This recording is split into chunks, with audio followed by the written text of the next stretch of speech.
Saludos compañeros, mi nombre es Carlos Omar Muñoz Villalobos. Me encuentro actualmente estudiando la licenciatura en Derecho en la Universidad Virtual del Estado de Guanajuato. Mi matrícula es 19017-049. Nombre del módulo es Teoría General del Proceso 1.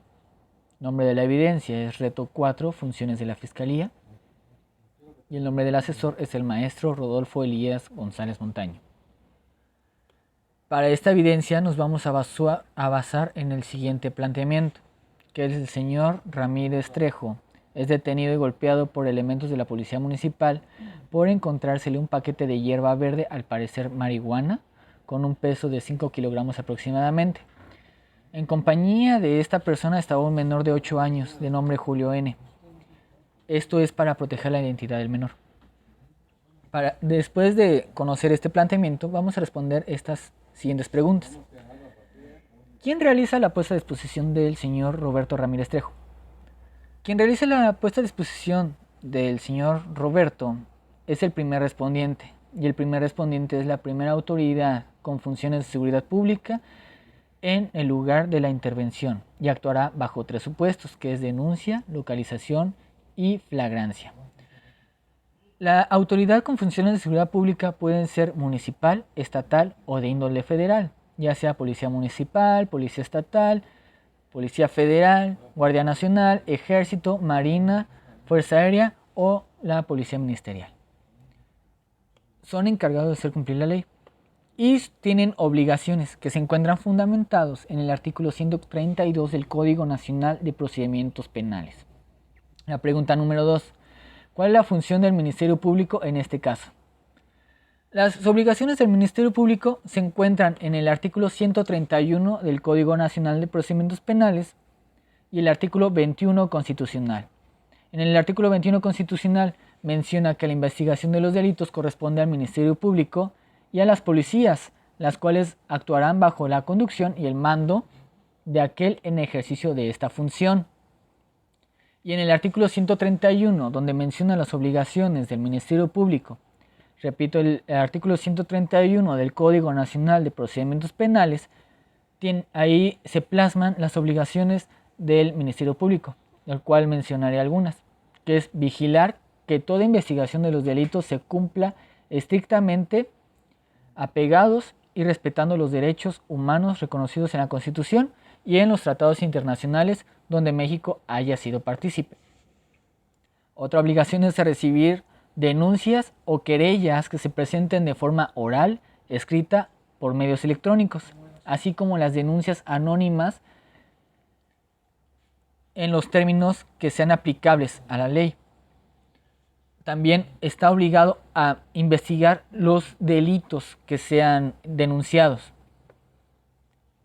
y a ejercer la conducción y mando de la investigación de estos delitos.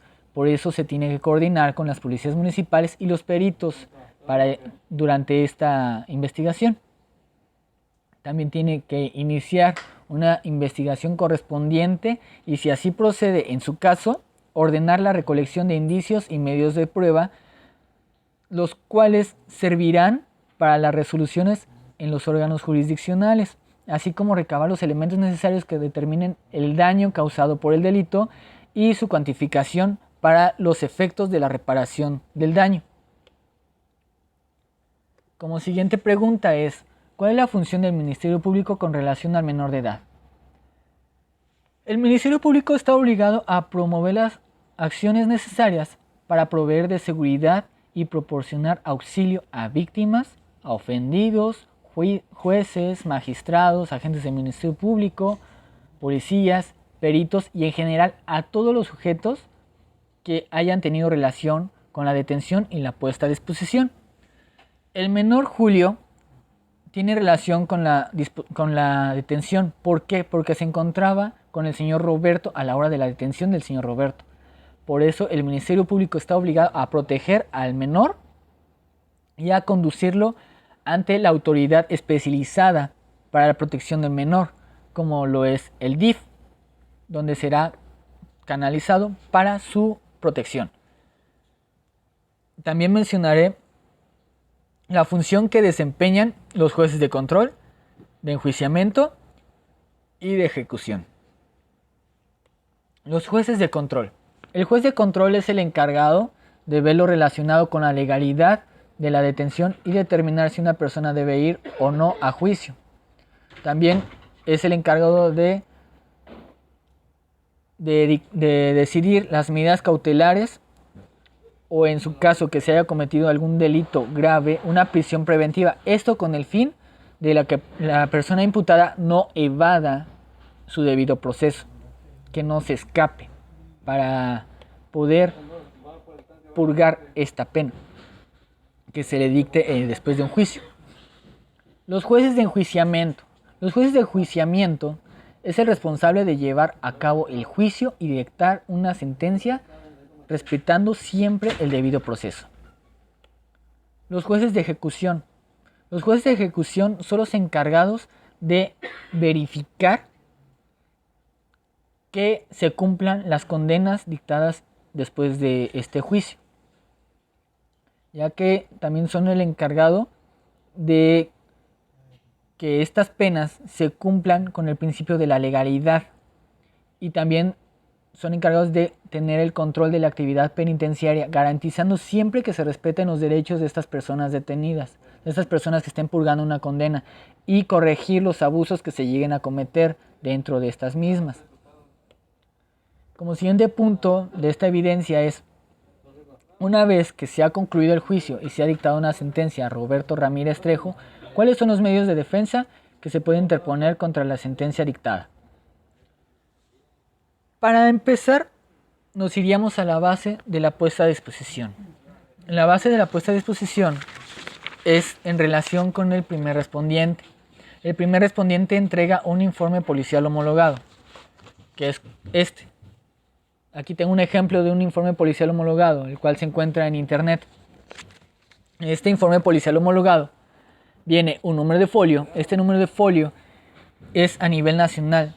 Este número de folio se encuentra en Plataforma, México. Cuando se abre un proceso, se agrega un número de folio, que este es irrepetible a nivel nacional. Este informe policial viene qué anexos se anexan, baja la redundancia, en este informe. También vienen los datos del primer respondiente y los datos del Ministerio Público, del agente del Ministerio Público que recibe la puesta a disposición. En la siguiente hoja vienen más datos del primer respondiente y viene algo que podemos ocupar como un medio de defensa. Son los tiempos. Aquí viene conocimiento del hecho, cuando el policía se dio cuenta de los hechos, y el lugar de arribo. Pero no es el único tiempo que se tiene que respetar en la puesta a disposición. Recordemos que una obligación del primer respondiente es que el detenido tiene que ser puesto de forma inmediata a disposición del Ministerio Público, de forma inmediata. O sea, todo tiempo tiene que estar fundamentado y coincidir con un tiempo razonable de la hora de detención a su traslado al Ministerio Público y su puesta a disposición. En caso de que estos tiempos no sean correctos, por ejemplo, que la persona haya sido detenida a las 3 de la mañana y su puesta a disposición fue hasta las 8 de la noche del día siguiente, habría una discrepancia de tiempo y tendría que justificar el primer respondiente el por qué se tardó tanto y no se respetó su debido proceso en su pronta puesta a disposición después de su detención. También aquí viene un croquis donde se tiene que poner dónde fue la puesta a disposición para poder calcular el horario de la puesta a disposición, cuánto tarda el traslado del lugar de la detención a la puesta a disposición, que es el Ministerio Público. También después de esta hoja viene una hoja del informe policial homologado que es muy importante, que es la narrativa del primer respondiente. esta narrativa tiene que venir cómo, cuándo y dónde. Tiene que venir todo, con detalles todo el actuar del primer respondiente. El por qué se interrumpe su libre tránsito. Recordemos que para llegar a una interrupción del libre tránsito tiene que tener un acto de molestia fundamentado. El por qué el policía realiza un acto de investigación, que es detener a una persona para realizar una inspección. También, en esta narración podemos aclarar algunas dudas, como por ejemplo, el narcótico dónde fue encontrado. Ya que en el planteamiento dice que se le fue encontrado el paquete de 5 kilogramos de marihuana. Un paquete de 5 kilogramos es muy grande. Veríamos cómo se le fue encontrado. Si lo iba cargando o si iba en un vehículo con él manejando. Para verificar que este narcótico sea de la propiedad del señor Roberto. Viene un anexo de detención. En este anexo de detención vienen los datos del detenido con una breve descripción de la persona detenida, con su vestimenta, alguna seña particular como tatuajes, cicatrices, si usa lentes o alguna otra razón, con cual podemos verificar que la persona detenida es la que tenemos ahí. Viene también algo que es recién añadido, que es el RND, o Registro Nacional de Detenciones. El RND es una plataforma creada en el sexenio de Andrés Manuel López Obrador en la República Mexicana. Este es un medio para prevenir el delito de desaparición forzada. ¿Qué es el RND? El RND es una plataforma donde ingresan los datos de la persona detenida cuando se realiza la detención. ¿Esto por qué? En esta plataforma menciona en dónde se encuentra la persona detenida en tiempo real. Si es trasladada al Ministerio Público, si es trasladada a un hospital, a fichaje o a celdas. Ahí en el RND va a aparecer en qué fase del proceso se encuentra y en dónde se encuentra en ese momento. ¿Esto para qué? Para verificar que los tiempos sean los correctos. ¿Por qué? Recordemos que la desaparición forzada es cuando una persona es detenida y no es puesta de forma inmediata ante el Ministerio Público. En pocas palabras, que lo hayan paseado, ¿sí? Que lo suban a la patrulla y lo anden llevando a otros lugares para cometer actos de tortura, a daño psicológico. La tortura es un daño físico o psicológico. Si lo andan paseando para sacarle más verdad, es un acto de tortura. Y tiene que estar fundamentado el por qué se tardan bastante a la hora de trasladar al detenido.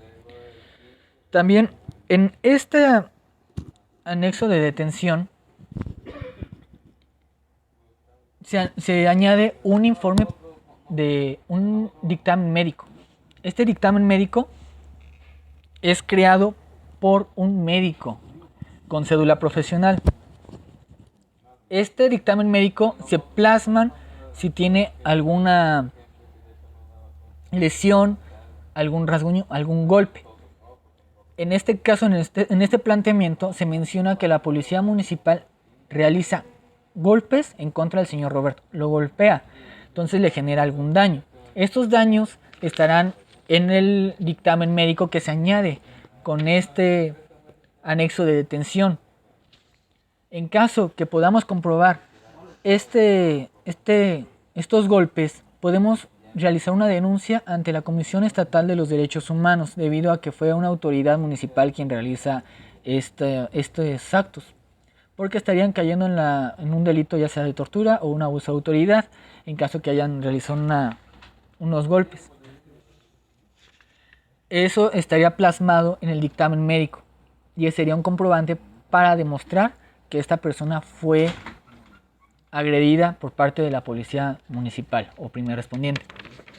La siguiente hoja viene su constancia de lectura de derechos. Como podemos observar, aquí vienen un espacio para que la persona detenida firme. ¿Por qué tiene que firmar? Porque cuando una persona es detenida, tienen que informarle el primer respondiente inmediatamente sus derechos que le asisten como una persona detenida que se encuentra fundamentados en el artículo 20, apartado B de la Constitución Política de los Estados Unidos Mexicanos y el artículo 152 del Código Nacional de Procedimientos Penales. Y un derecho de esta persona detenida es a ser tratado con dignidad y respeto, el cual no fueron respetados estos derechos, este debido proceso. Es por lo que también podemos alegar para la defensa de que no fueron respetados sus derechos como persona detenida. También aquí viene un inventario de qué se le fue encontrado a la persona detenida. Si es algún objeto del delito, relacionado con el delito, o si cuenta con alguna pertenencia, ya sea un celular, una cartera, también van a tener que ser añadidos ahí como su pertenencia. En caso de que el narcótico, como es un objeto del probable delito, tiene que venir con una cadena custodia. ¿Qué es la cadena custodia? Es un documento el cual ayuda a que la evidencia, el indicio, no sea manipulado. De que si son 5 kilos lo que se aseguró, esa cadena custodia va a demostrar a quién fue entregado y en dónde fue entregado, a dónde fue llevado y cuál es el destino final de este indicio. Es para evitar una manipulación, para que no sea añadido, para que no sea quitado el indicio. En caso de que haya una discrepancia, tendríamos que saber el por qué hubo una modificación de ese indicio y sería ilegal presentar ese indicio en caso de un juicio. Viene aquí un informe del uso de la fuerza. Aquí podemos ver. Viene con una narrativa. El informe del uso de la fuerza viene en la Ley General del Uso de la Fuerza, donde se menciona que el uso de la fuerza tiene que ser paulatino con la resistencia que haga la persona detenida.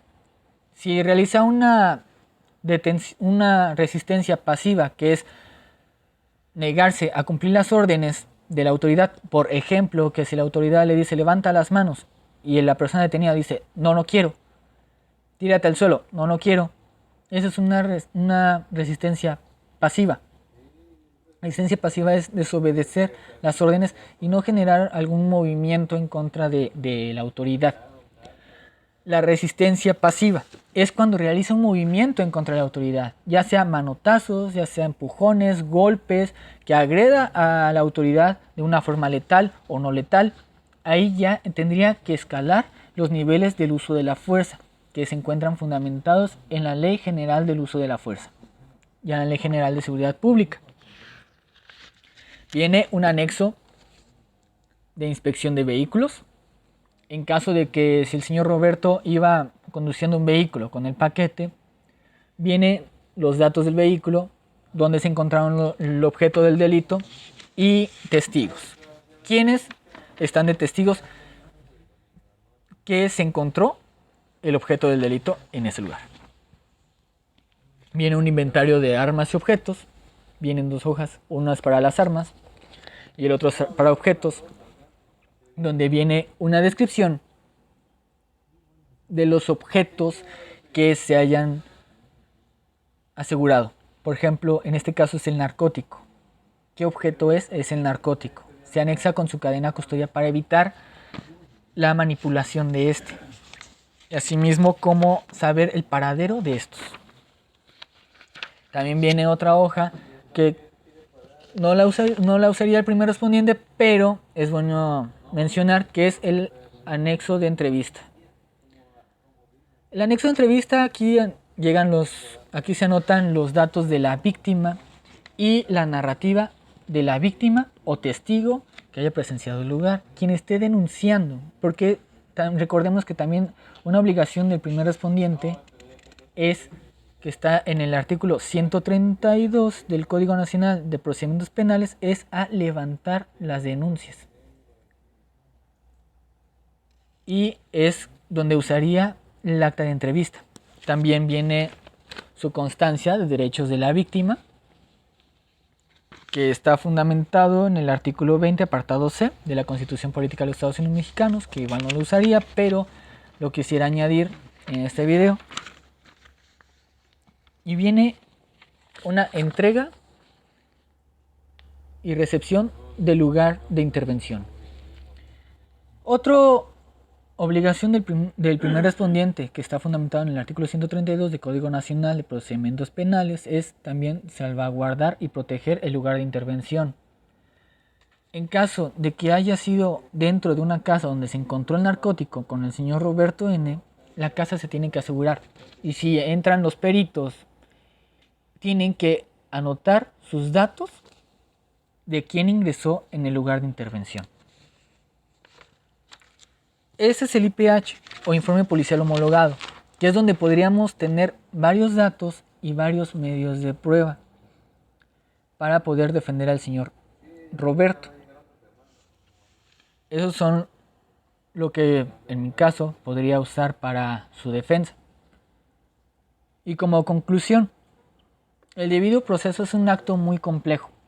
Es por eso que las instituciones de seguridad pública, ya sea municipal, estatal o federal, tienen que mantener en constante capacitación y actualización a sus elementos, para que tengan conocimiento de los debidos procesos y las modificaciones y reformas que hayan en algunos códigos, como es el Código Nacional de Procedimientos Penales, el Código Penal Estatal, el Código Penal Federal, la Constitución Política, los tratados internacionales, como es los derechos humanos, donde México haya sido partícipe. También hay otros códigos y protocolos, como el Protocolo Nacional del Primer Respondiente, el Código de Conductas para los encargados de hacer cumplir la Ley General de Seguridad Pública Estatal y Federal, y la Ley General del Uso de la Fuerza. Los policías se tienen que regir bajo estos códigos y estos principios para poder realizar una correcta puesta a disposición de una persona imputada, una persona detenida. Cuando una persona detenida y es puesta a disposición, ya pasa a ser una persona imputada. También podemos ver la importancia del Ministerio Público y sus obligaciones, que están en el artículo 131 del Código Nacional de Procedimientos Penales y el artículo 21 constitucional. Y también, como quisiera añadir, que en México nos regimos bajo el sistema penal acusatorio, el cual busca la reparación del daño cuando se haya cometido un delito para su investigación. La reparación del daño tiene que ser a la víctima. También el sistema penal acusatorio llega con algo nuevo, que es los juicios orales. En los juicios orales está el juez presente, está la persona imputada, está su defensa de la persona imputada y está la fiscalía o la víctima, la parte que denuncia. Esto se hace un juicio y este sistema penal acusatorio lo que busca es tener una sentencia de manera pronta. Y las sentencias pueden ir desde medidas cautelares, como arrestos domiciliarios, que la persona vaya a firmar, o la reparación del daño para la víctima, o alguna pena privativa de la libertad, que es la cárcel. También el sistema penal acusatorio lo que tiene algo nuevo es que una persona imputada puede tener su proceso en libertad en caso que se acredite que no va a evadir el proceso o que no haya cometido algún delito con prisión oficiosa, como lo que es secuestro, feminicidio, homicidio, delitos contra la salud, robo de hidrocarburos o algún delito federal. Ahí amerita una prisión preventiva por oficio. Esto a diferencia del antiguo sistema que había antes en México, que es el sistema penal inquisitorio.